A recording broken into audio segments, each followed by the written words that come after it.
You ever been there? You're staring at this massive textbook or maybe a whole wall of library books, and you just feel completely overwhelmed. You know the one thing you need is hiding in there somewhere, but finding it feels like an impossible task. Kind of like looking for a needle in a haystack. Well, what if I told you there's a much, much smarter way to do this? And no, it doesn't mean you have to read every single page from cover to cover. The real secret is just knowing how to use the powerful built-in guides that these books and libraries already give you. So today, we're going to open up your Personal Information Navigator's Toolkit.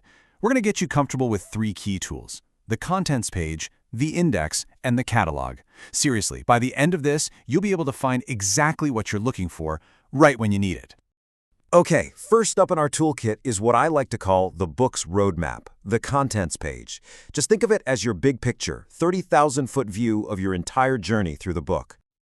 You'll find the contents page right at the beginning of a book, and it's brilliantly simple. It just lays out the whole structure, chapter by chapter. It's not about the tiny details. It's all about showing you the overall flow and how the ideas are organized. So, take a look at this one here. You can see right away that the book is broken into these big sections, like computers today and storage devices. Then inside those, you get more specific units, like bits and bytes or hard drives, and each one has its starting page number.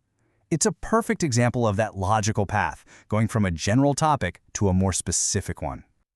All right, let's try a quick test. Looking at this contents page, if you needed to learn about the absolute basics of data, we're talking bits and bytes, where would you look? And there it is, Unit 4, page 17. See how easy that was? In just a couple of seconds, the contents page got us to the right neighborhood. But what if you need more than the neighborhood? What if you need a specific street address? Well, for that, we're going to need our next tool.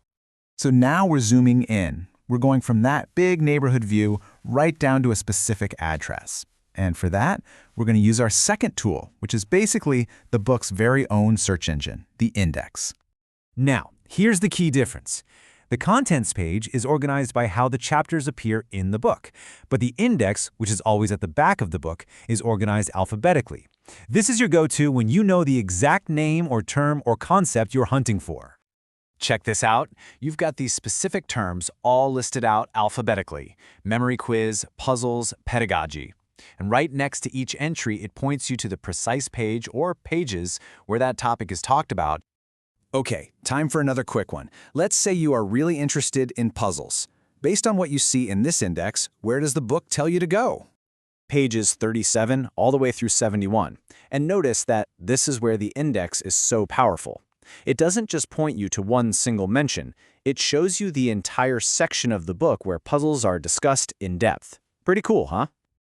So, to put it really simply, if you need a map of the whole forest to see how everything connects, you use the contents page. But if you need to find one specific individual tree, you go straight to the index. Okay, so far we've been navigating inside one single book. But what about finding that book in the first place, when it's just one of thousands in a huge library? For that, we need to zoom out again and use the library's GPS, the catalog. The catalog is basically the master list of every single thing a library owns. So whether you know the author's name, the exact title, or maybe just the general subject you're interested in, the catalog is always your starting point for finding the actual book on the shelf. Let's break down how this works. A classic catalog card like this gives you all the key info: the author, the title, the subject. But the most important piece of information here, the real magic code, is the call number up in the top left corner. That's the book's unique address on the library shelf. Now, of course, these physical card catalogs are pretty much a thing of the past. Today, you're almost always going to use the library's online digital version, sometimes called an OPAC. It's the exact same information, just in a searchable database on a computer. You can think of it as the evolution from a paper map to a GPS app on your phone. All right, let's bring it all together. You now officially have a complete toolkit for mastering any search, whether you're looking for a single page or an entire library's worth of books. So let's just nail down the toolkit one more time. It all comes down to knowing which tool to grab and when. For the big picture of a single book, start with the contents. To pinpoint a specific term and cite it, jump to the index.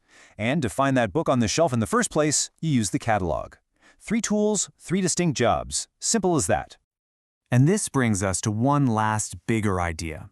We live in a world that's dominated by that one single search bar. It's fast, it's easy, we all use it. But by understanding these structural tools, the contents, the index, the catalog, we learn not just how to find a piece of information, but to actually understand how knowledge itself is organized. It lets us see the architecture behind the answer. So I'll leave you with this question. In an age of endless searching, what do we gain when we learn how to truly navigate?